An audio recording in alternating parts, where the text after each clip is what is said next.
আপনারা জানেন যে ভারতীয় জনতা পার্টির সংকল্পপত্রে আমরা কমিটেড ইউনিফর্ম সিভিল কোড বিল আমরা আনব। আমরা কমিটেড এবং এই বিল আমরা আনব।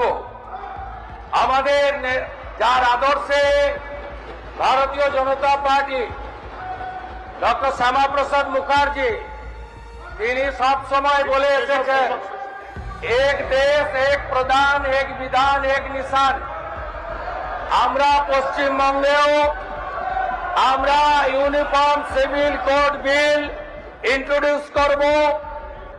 আমাদের এই বিলের জন্য প্লিজ বসুন। আমরা আগামী 2 তারিখে ক্যাবিনেটে এই বিলের খসড়া অনুমোদনের জন্য আনতে চলেছি।